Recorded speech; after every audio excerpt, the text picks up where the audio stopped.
Magandang araw po sa inyo lahat, Luzon, Visayas, Mindanao, pati na rin po sa mga kababayan nating mga OFW. Welcome po sa panibagong reaction video dito sa Makapili TV. So, doon sa nangyaring Quadcom hearing kung saan nga 'di ba dumalo si Pangulong Duterte. So, hinarap niya yung mga chairman po ng Quadcom kasama na yung mga kongresista na alam naman nating mga talagang against doon kay Pangulong Duterte.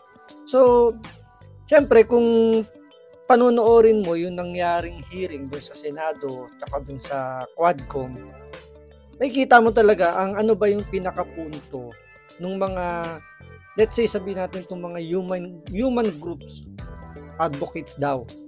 So, ang pinakapunto nila rito, hindi po talaga yung mga pulis yung pinaka-target nila para makasuhan, para makakuha ng hustisya daw po. Ang talagang target nila is si Pangulong Duterte, mapanagot nila si Pangulong Duterte, maipakita nila na si Pangulong Duterte ay isang masamang tao dahil ang laging laging bukang bibig nila is kill, kill, kill, di ba? So, pinalalabas nila yung order ni Pangulong Duterte ay anti-poor. Walang due process, kumbaga lahat na lang ng nangyaring insidente doon sa war on drugs kasalanan ni Pangulong Duterte.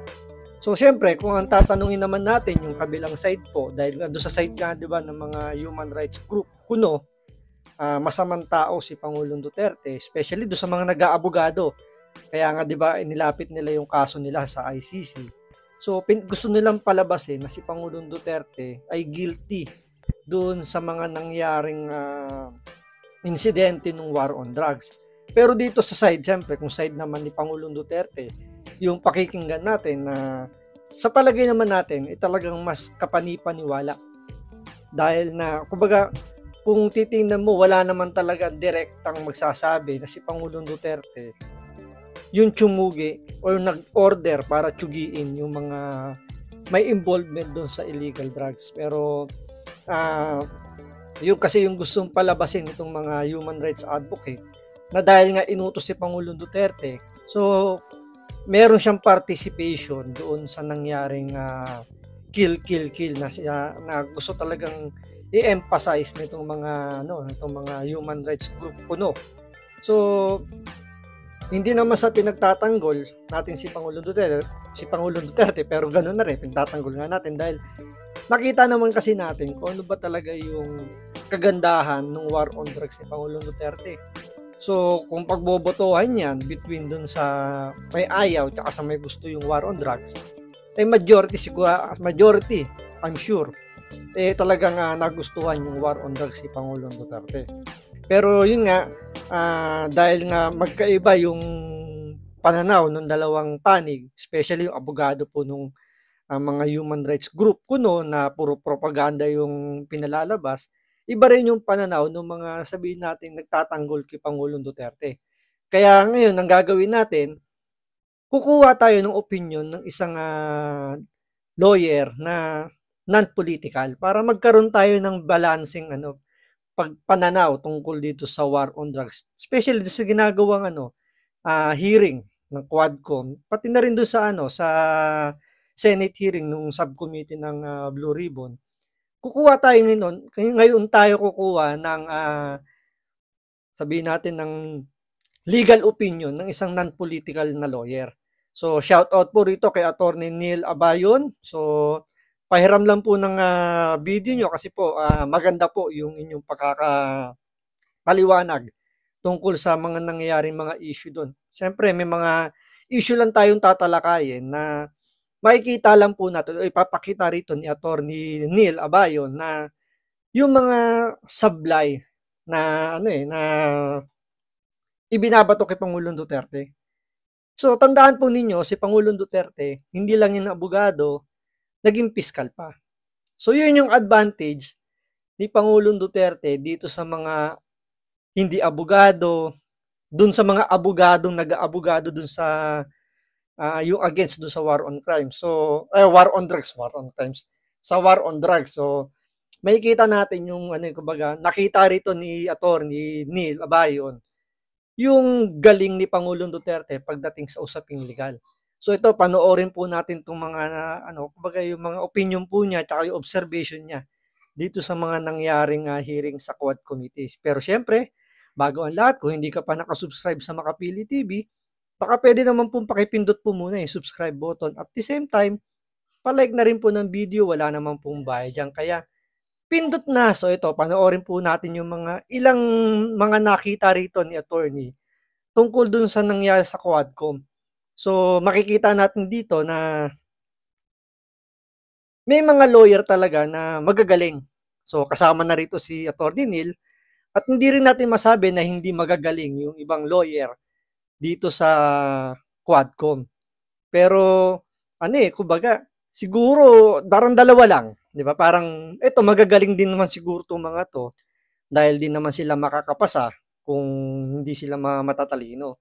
Pwedeng ibinababa nila yung kanilang quality para lang masundan yung script na gustong ipalabas ng kanilang mga boss.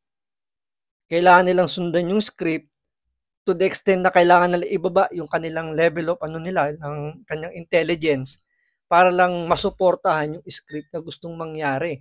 So, hindi rin natin talaga alam kung talagang ganun yung perception nila o talagang mahihina lang sila umanawa doon sa batas na yon. Kasi nga, sabi nga dito ni Attorney Topacio, kung napanood ko lang naman yun, may mga lawyer kasi na, so ito, panoorin po natin yung mga napansin po rito ni Attorney. So, ito po. For another video at ngayon po pag-usapan natin yung congressional hearing kung saan umattend po si former President Rodrigo Roa Duterte. At ngayon po meron lang akong mga highlight clips na gusto i-check kasi para sa akin po ito yung mga one of the most important and crucial discussions dun sa congressional hearing. Kaya ito lang po yung focusan ko kasi more or less dito lang naman po nag-revolve around din yung mga sagot ni PRRD. Okay, so panoorin po natin. Okay, yung first part po is Duterte. So yun. Gaya nga na sinabi dito ni attorney, halos doon lang naman umikot yung nangyaring hearing ng Quadcom. So inabot siya ng 14 hours ng hearing. Pero ang pinaka-topic lang talaga is talagang yung mga babanggitin dito ni attorney. So, kumbaga dito parang nakakaumay ng panoorin kasi nga parang hindi natin alam ko talaga hindi nila maintindihan o talagang pinipilit nilang wag intindihin para humaba yung yung issue.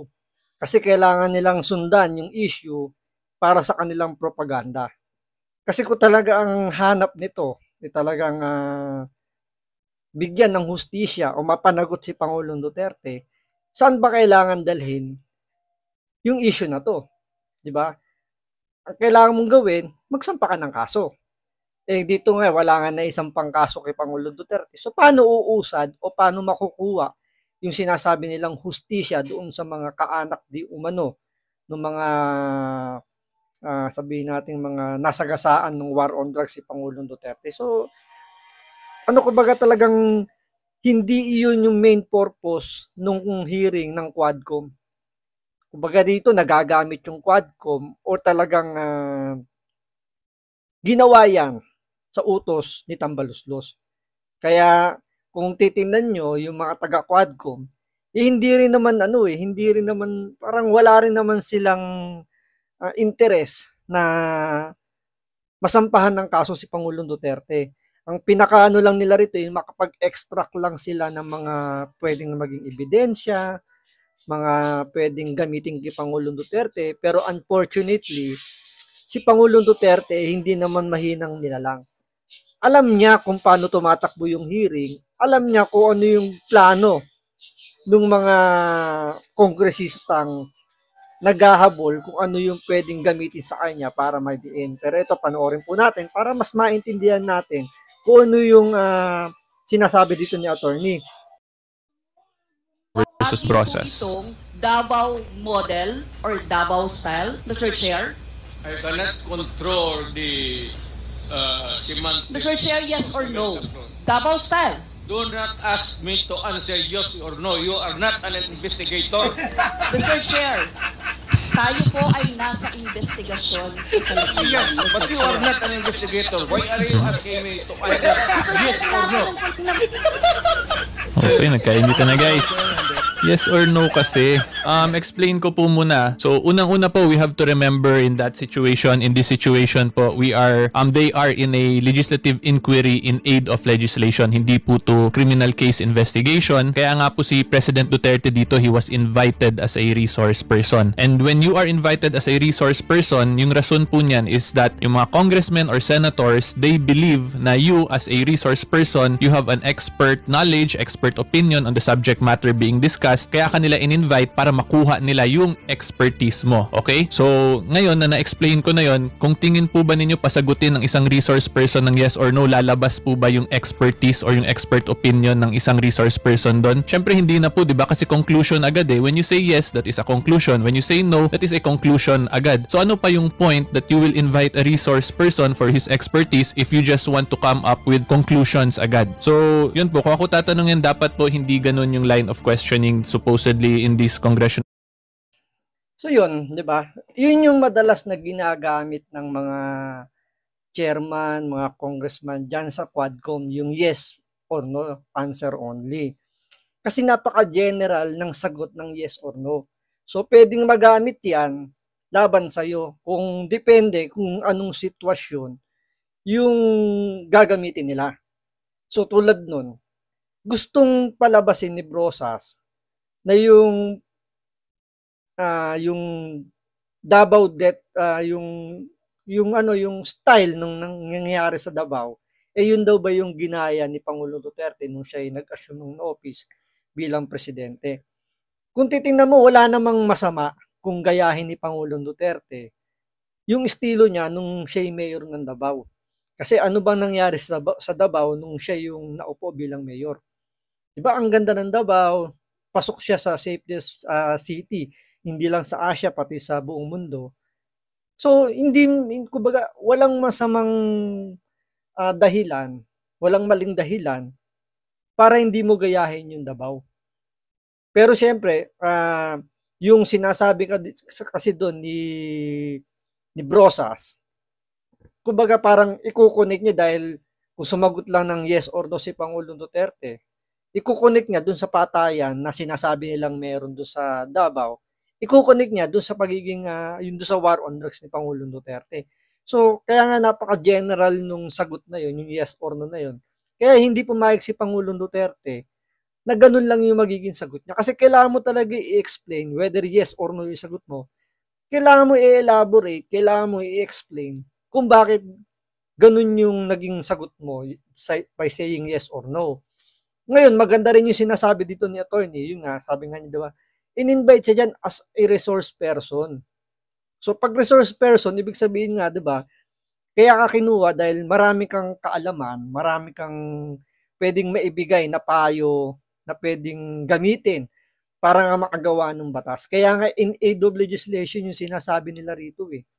Diba? Kaya ka kinuha para magkaroon sila ng magandang ideya na magagamit na kumbaga parang magagamit na magiging fundamental or pwedeng magiging basic nung isang batas na yon, kung kailangan i-amend ba siya or kailangan ba ng panibagong batas. So pwedeng gamitin as a requirement or ideya yung mga sinasabi mo. Pero nga nangyayari, hindi na siya talaga hindi siya nangyayaring in aid of legislation. Ang nangyayari rito, nagiging nagiging korte.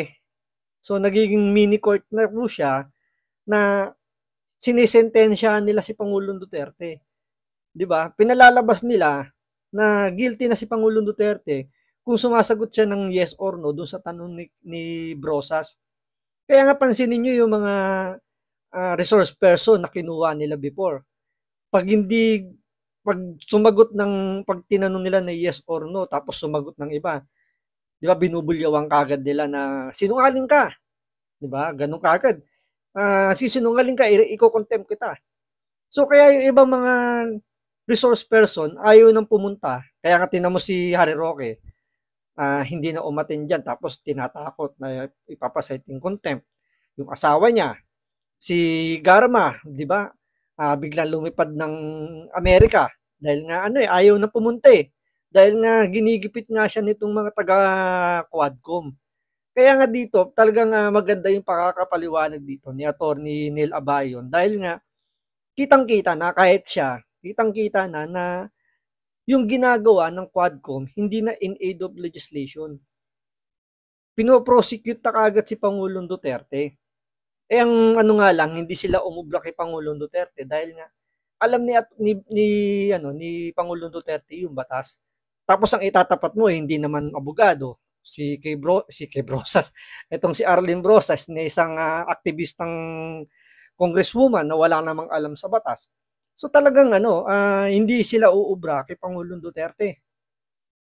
Hearings because yun nga po, as a resource person, they are experts on that subject matter. Therefore, dapat mapalabas yung expert knowledge nila on that subject matter. Kaya dapat po yung line of questioning, pa-explainin yung resource person para yun nga po, mapalabas nila yung expertise nila at in effect, makagawa po ng maayos talaga na batas yung mga congressmen and senators based on the information that they gather from numerous sources, including na po doon yung mga expert resource persons nila. Okay? So hopefully klaro po yun.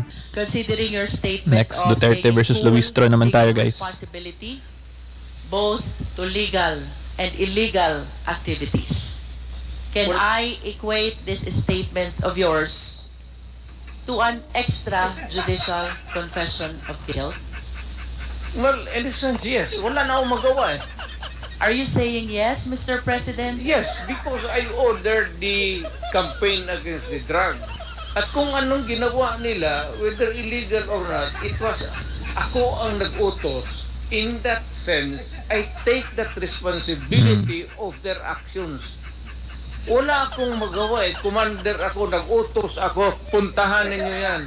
Just like a commander, or not a military, police, iutusan mo. Okay, so 'di ba kinlaro doon ni Congresswoman Luistro, makita natin, is that considered an admission, a confession or admission of guilt? Sabi ni PRRD, in a sense daw, yes, that is kasi yun nga, he is the one who instructed and gave the instructions for the policy on the war on drugs. However, we have to remember po na in extrajudicial confession, as mentioned by Congresswoman Luistro, meron po yung specific requirements para po ma-admit yan in a subsequent criminal case. Kasi an extrajudicial confession po, this is a confession done outside of a proper criminal case. And one of the requirements yan, diniscuss din yan actually ni Congresswoman Luistro pero wala na dun sa highlights, which is one of which is yung it must be in writing. Pero for argument purposes, let's assume na in writing nga yung confession/admission of guilt ni PRRD. In short, na-comply lahat ng requirements for an extrajudicial confession. Will that be sufficient po ba to convict PRRD as a guilty in the crime of kung ano man yung mga crimes na related dun sa war on drugs, may it be murder and other abuses pa na ginawa ng police officers? So in a criminal case po, when an accused pleads guilty to a capital offense such as murder, meron pong specific requirements na kailangan yung batas natin. This was thoroughly discussed in the case of People versus Pagal po. And I remember this case po talaga kasi sinasabi during my time in bar exam review, lalabas daw po yung kasong yon. Unfortunately, hindi lumabas. Pero anyways, kaya ako po sobrang inaral yung kasong yon dahil dun kasi lalabas nga daw. Pero anyway, yun nga po, in People versus Pagal, the requirements were laid down there by the Supreme Court that when an accused pleads guilty to a capital offense,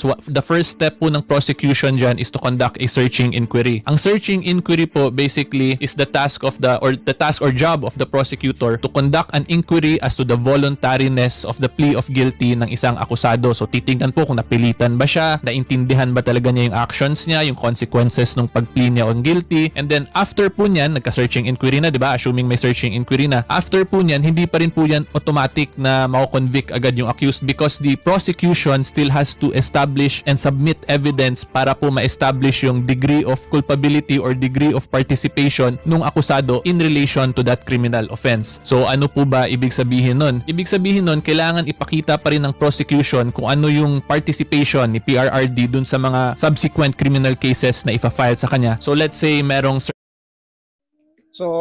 medyo summary lang natin yung sinasabi rito ni attorney. Kasi ang yung pinaka bottom line nung sinasabi nila yung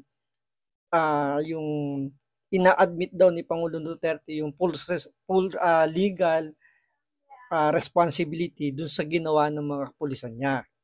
Which is naman talaga hindi naman itinatanggi ni Pangulong Duterte. Kasi nga ang pangit naman kung ikaw yung commander-in-chief na ikaw yung nag-utos in public naka-announce naman yan sa mga media nung mga panahon na yun, di ba? Talagang sinabi niya yan publicly. So ang pangit naman na kung halimbawa naging bulilyaso yung naging operation, especially do sa war on drugs, biglang tataligod si Pangulong Duterte, sasabihin niya sa mga kapulis niya, labas ako dyan sa mga pinagagawa niyo kasi ang order ko lang ito. Ang sabi ko ganto, ganyan. Tapos bigla niyang iiwanan. Kasi sa lahat naman ng operation, sabi nga ni General Bato, talagang may mga time na hindi nagsasucceed. May mga nabubulilyaso talaga. So, doon sa part na yun yung sinasabi ni Pangulong Duterte. Kumbaga hindi niya iniwan yung kanyang mga kapulisan pagdating doon sa mga bulilyaso. So, halimbawa na lang sa trabaho mo, di ba, inutusan ka ng manager mo. Tapos, biglang nagkabulilyaso. Tapos, ituturo mo yung manager mo, sabihin mo, utos po kasi ni boss yan. Biglang itatanggi na inutos niya sa'yo yun. Di ba? Alam niyo yung pakiramdam na gano'n na ilalagdag ka na lang sa ere. So yun kumbaga yun ay iniwasan ni Pangulong Duterte. Kaya nga sabi nga niya rito, di ba? Magsampa kayo ng kaso. Kung sa palagay ninyo na kumbaga na isama niyo ako sa kaso. Kung sa tingin niyo talagang ano yun na may kinalaman talaga ako dun sa mga maling ginawa ng mga kapulisan. Kaya nga ano rito china-challenge na nga ni Pangulong Duterte itong mga mambabatas, mga detractor niya na mag-file ng kaso. 'Di ba? Yun lang naman yung pinakapunto rito ni Pangulong Duterte kaya nga hindi nila nakikita yung salitang legal yung I take full legal responsibility doon sa mga nangyaring doon sa war on drugs si Pangulong Duterte. Kaya nga ang ganda ng paliwanag dito ni attorney na hindi naman porket kumbaga may mga requirements para doon sa sinasabi nila na kasi may sabi nga dito ni Luistro na na tsaka ni De Lima, yung magkamukhang yan, si De Lima tsaka si Luistro, magkamukha yung dalawang yan sinasabi nila na may connivance daw dahil inutos daw ni Pangulong Duterte kaya yung mga pulis, ganun daw yung naging yung action nila. So, doon makikita mo talaga na pinipilit lang nila i-connect yung mga nangyari kay Pangulong Duterte kahit na alam nila. So hindi natin alam kasi parehas abogado si De Lima at si Luistro. Parang hindi nila naiintindihan o talagang hindi nila naintindihan yung meaning kasi sa bagay iba-iba namang talaga yung paliwanag ng mga abogado ron kasi nga for every batas na ganyan iba-iba talaga yung paliwanag ng mga abogado. Pero majority sa mga abogadong mga napanood ko regarding dyan sa issue na yan, dun sa I'll take full legal responsibility, talagang majority, iba kumbaga kabaliktaran ng mga sinasabi nila De Lima, yung sinasabi ng mga ibang abogado na non-political, na talagang hindi nila maikukunik kay Pangulong Duterte, yung sinasabi nilang pag-amin daw ni Pangulong Duterte doon sa pag-ako niya doon sa responsibilidad. Certain individual na napatay, tas nag-file ng criminal case doon, and then sabihin nila si PRRD was the principal by inducement in that case. Kailangan pa rin po establish ng prosecution how PRRD induced those police officers in killing that individual. So kung makikita po ninyo, there is a very strict requirements po when it involves capital offenses. Hindi po yan automatic na porket nag-plea ka ng guilty is ganun-ganun na lang yun. Kailangan pa rin po mapakita clearly. So in short, yung point ko po dito, yung ganyan po, let's again for arguments purposes kung na sabihin natin admissible nga yung confession na yun, hindi siya automatic agad. There are still requirements that the prosecution must clearly establish. And let's say, kahit na nag-plea ng guilty, hindi naman na-establish ng prosecution na talagang in-induce nga yun ni PRRD as a principal by inducement na patayin yung ganyan-ganyan si ganyan. Despite the plea of guilty, hindi pa rin po makakonvict si PRRD. Kasi yun nga po, that is the second requirement in the case of People versus Pagal. And yung third requirement din po dyan sa case of People versus Pagal, pwede pa rin po mag-present ng evidence yung accused kahit nag-plea of guilty siya. So therefore, kung weak yung evidence ng prosecution, tapos yung lawyer, yung defense counsel nag-present ng evidence to contradict that, yun, matatalo pa rin po yung confession. So basically, yung point ko po dito, mahirap po talaga magpa-convict when it involves capital offenses. Again, I am not saying that PRRD is guilty or not guilty. I am just explaining po the realities sa ating criminal procedure. So hopefully, klaro po yun. Now, let's At isa pa diyan, yung mga inaamin pa ni ano ni yung sinasabi nilang pag-amin daw ni Pangulong Duterte kasi nga 'di ba, lagi niyang binabanggit na meron na siyang pinatay daw niya yung ganito, pinatay daw niya yung ganyan. So, pati daw yun, kumbaga admission of guilt na rin daw ni Pangulong Duterte yun. So, gagamitin daw nila yun para panagutin daw si Pangulong Duterte. Eh kung di ba naman mga ungas, yung mga yan. Kasi, unang-una, marami na rin nagsabi niyan eh. So, unang-una, wala namang binanggit na pangalan si Pangulong Duterte kung sino yung tinugi niya. So, therefore, hindi natin masasabing totoo yung mga sinasabi niya. Kasi nga wala nga siyang binanggit na pangalan eh. Buti sana kung sinabi niyang si Juan de la Cruz. Pinatay ko yan si Juan de la Cruz kasi adik yan. Tapos merong blatter na magsasabi na yung si Juan de la Cruz nga ipinatumba, ipinataob. So kung ganun, may kamag-anak na magrereklamo. So doon pa lang pwede mo nang gamitin 'yon kasi nga umamin. May totoong tao na binanggit si Pangulong Duterte na nandun sa blatter. Tapos may kaso na nagsampa talaga ng reklamo na magtuturo kay Pangulong Duterte, at the same time may witness, 'di ba? So, 'yun pala makikita mo na meron na siyang kumbaga totoo yung sinasabi ni Pangulong Duterte. Pero dito sa case nga na 'to, sinasabi lang ni Pangulong Duterte, meron siyang tinugi. Pero ang tanong, sino yung tinugi niya? Kaya nga hindi makapagsampa ng kaso itong mga sila de Lima, yung mga human rights group na yan. Kaya hindi sila makapagsampa ng kaso kasi nga kahit kay attorney, alam niya mahina yung kaso, hindi ganun kadali. So, alam din malamang nitong mga human rights group na to, may mga abogado diyan, meron pa nga nag-aabogado sa ICC, di ba? Nandiyan si Shell Jokno, si de Lima, abogado rin yan. Imposibleng hindi nila alam yan. Imposibleng hindi nila napag-uusapan yan. Unless, talagang mga hindi nag-practice ng law, yung mga yan. Pumasa lang. Kasi magkaiba yung pumasa lang doon sa talaga nagpa-practice. Kasi, pag pumasa ka lang, hindi mo naman yan nagagamit. Hindi mo talaga na develop sa true experience, yung talagang pakikipagdebate, yung pag-serve ng mga ebidensya mo. Talagang lalabas talaga na mahina ka dun sa actual. Malakas ka lang sa theory dahil nga nakapasa ka sa bar exam, mataas yung nakuha mong score. Sa theory, oo. Pero sa actual, mahina yung pagkakaintindi mo kasi labanan yan eh. 'Di ba? Basagan ng ng paniniwala. Tulad nun, napakasimple. Paano ka magdedemanda?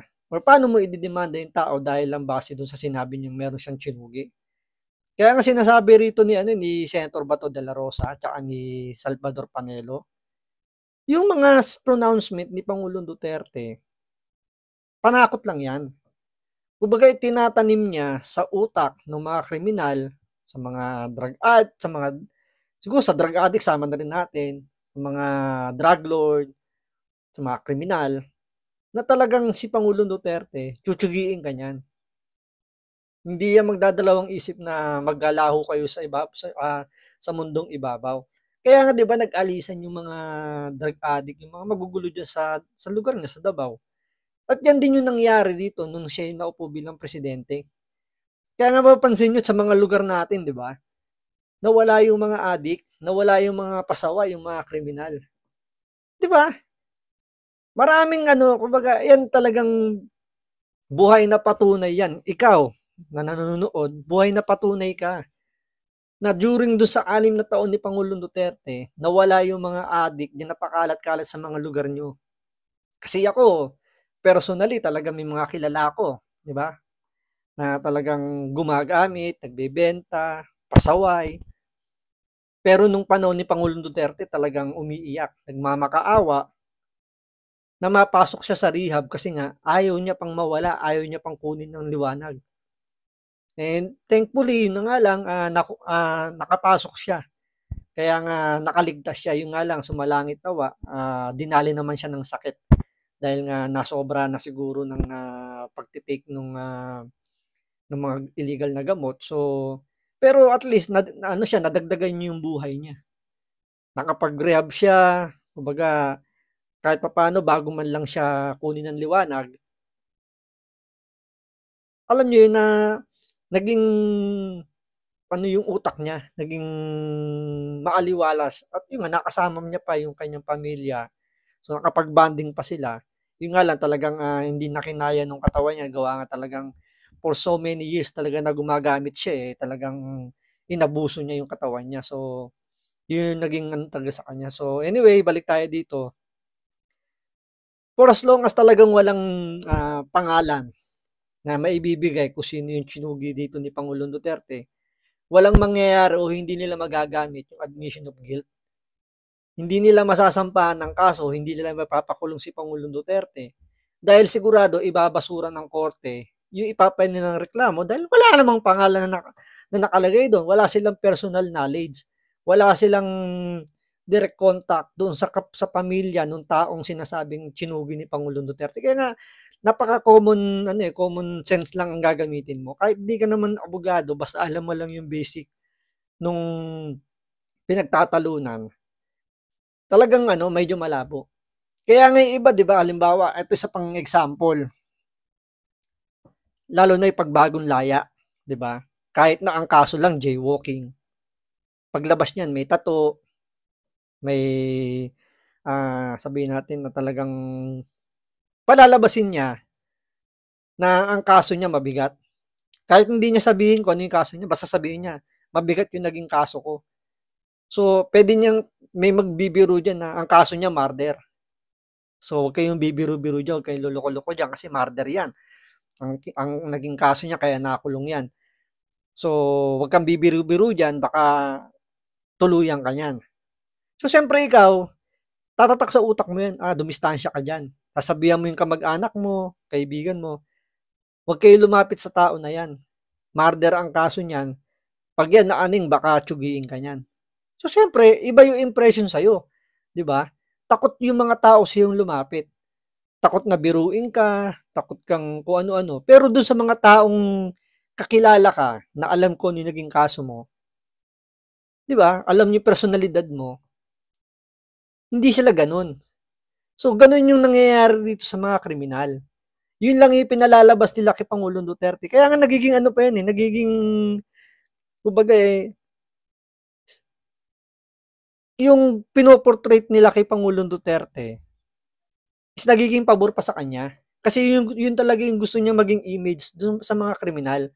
Na ako, tumutugi ako ng kriminal. Patatabain ko kayo sa Manila Bay. So, kaya yung mga kriminal takot kay Pangulong Duterte. Kasi talagang yun yung pumapasok, kumbaga sinasaywar ni Pangulong Duterte. At the same time, itong mga human rights group na to na ayaw yung war on drugs si Pangulong Duterte, kumbaga nakakapitalize pa ni Pangulong Duterte yung mga pronouncement nila na masamang tao yan si Duterte. Tumutugi yan ng walang due process. So, nagiging favorable kay Pangulong Duterte. Kaya nga nakakatawa na nga lang dito si Pangulong Duterte. At the same time, tama yung sinasabi ni attorney na hindi nila masasampahan o kahit sampahan nila ng kaso si Pangulong Duterte, walang mangyayari. So itutuloy pa natin yung last part niya.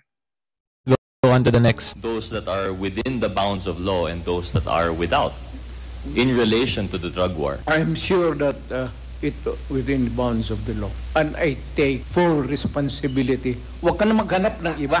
Ano yung 7-7 mo? Dito ka na lang tutok sa akin. Ilan ko pang beses sabihin sa inyo, I take full responsibility. If you think that it is illegal or wrong, go ahead and file the case. I would be happy. Bakit pa tayo dito mag-drama niya? So yun, makikita natin, di ba, challenge ni PRRD na kung meron nga silang evidence, di mag-file ng case in court. And this is the reason why in-emphasize ko po dun sa previous Duterte in the Senate video ko na, yun nga, if there is strong evidence, there is a strong case, then just file po the case in court. Kasi regardless po kasi yung mga statements, out-of-court statements ni PRRD or out-of-court statements by third parties in general, yung magde-decide pa rin po talaga niyan is yung korte based on the actual facts and evidence submitted and established in in a case filed. Hindi po yung mga nangyaring usapan sa ganito. Kasi yun din, in-explain ko rin to, in a congressional hearing, in legislative inquiries in aid of legislation, the function of such hearings is not to issue a judgment of guilt beyond reasonable doubt. Rather, it is for purposes lang of legislation to enact or amend laws. So, kung meron talaga silang strong evidence, better po talaga na idiretso na file in court para mas mabilis makakamit ng justice yung mga naapektuhan ng war on drugs. And if there is really liabilities po, merong lapses on the part of the police officers,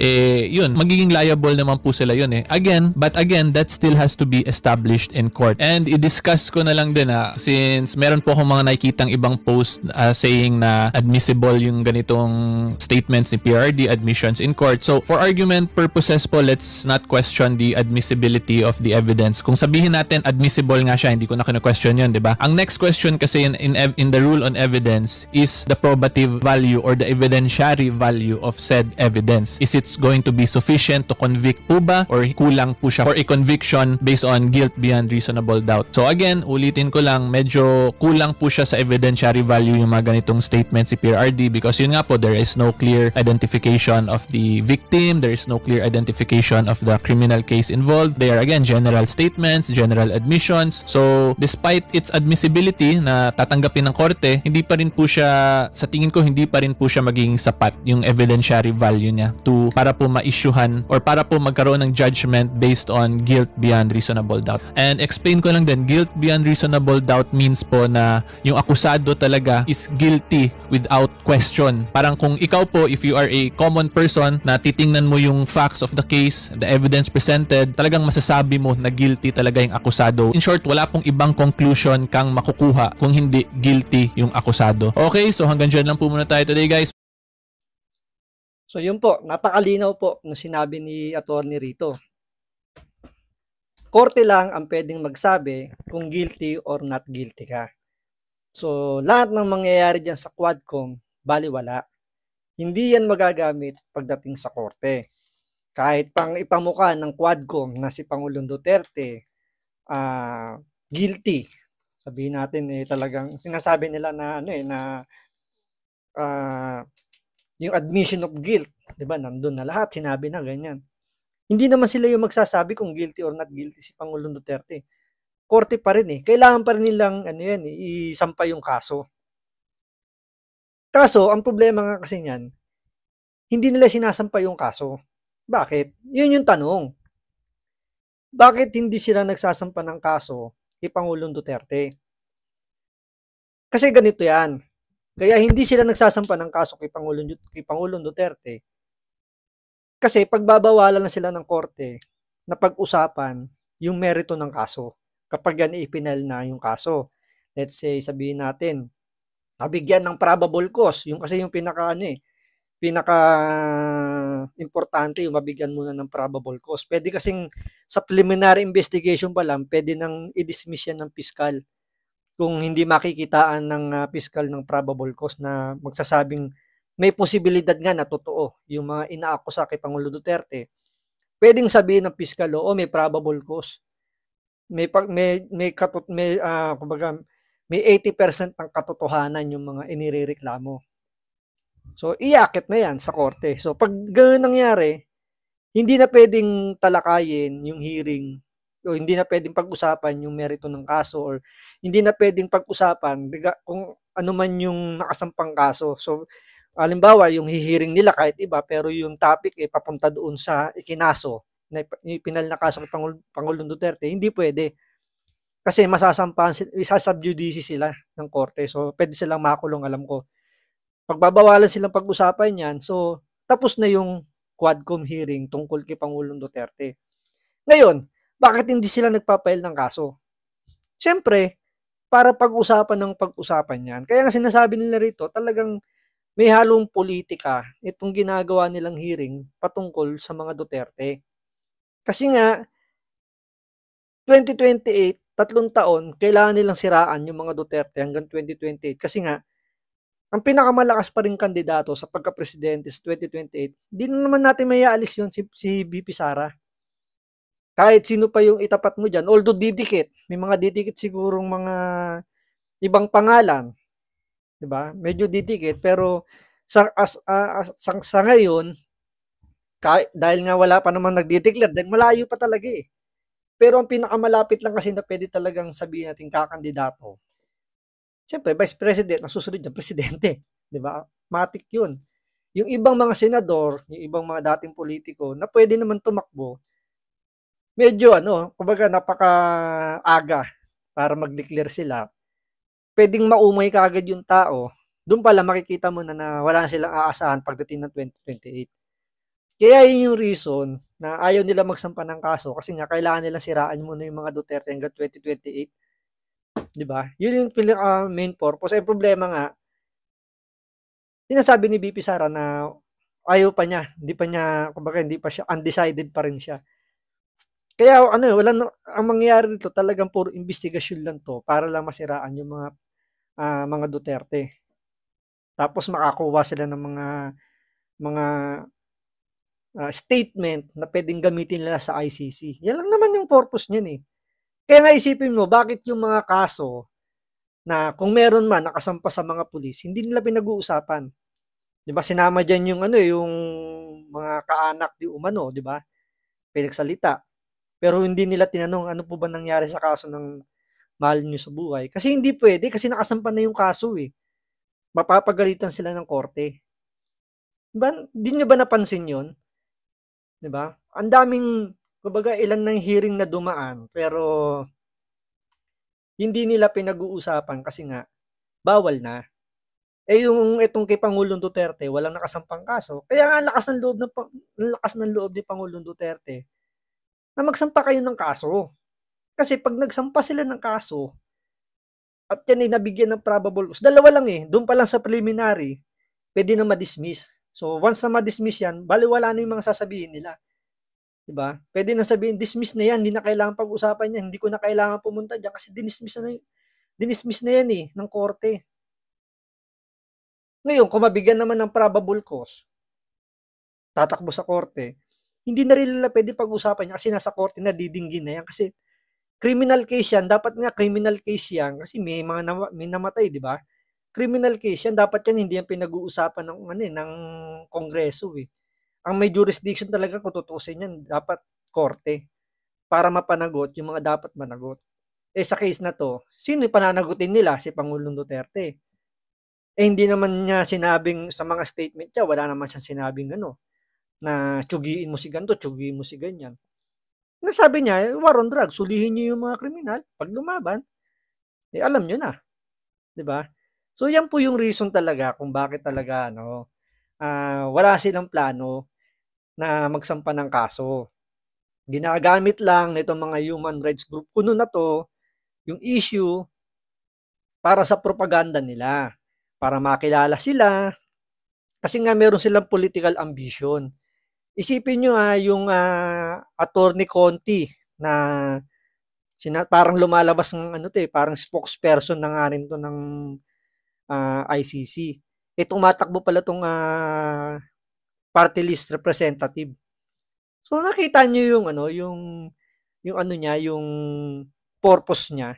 Kaya siya napakaingay na kala mo kaya galing-galing na magsalita, kala mo talaga may laman yung mga pinagsasabi niya pagtungkol dyan sa kaso na yan. Pero ang pinaka-main purpose lang kung bakit nandyan siya, dahil sa kanyang political ambition na maging representative po ng Kongreso. So, mayan po, malinaw na malinaw, sabi na po ni attorney, kung siya tatanungin, medyo mahina po yung kaso. At yan din po yung sinasabi ng maraming abogado, kahit po yung mga simpleng mamamayan na kahit pa paano nakakaintindi ng konting sa batas, sinasabi nga na medyo malabo yung ina-accuse nila kay Pangulong Duterte. Kaya nga maraming nananawagan, kasama ako doon, isampan nyo na yung kaso na magkaalamanan na. So hanggang dito lang po muna. Maraming salamat po sa panonood.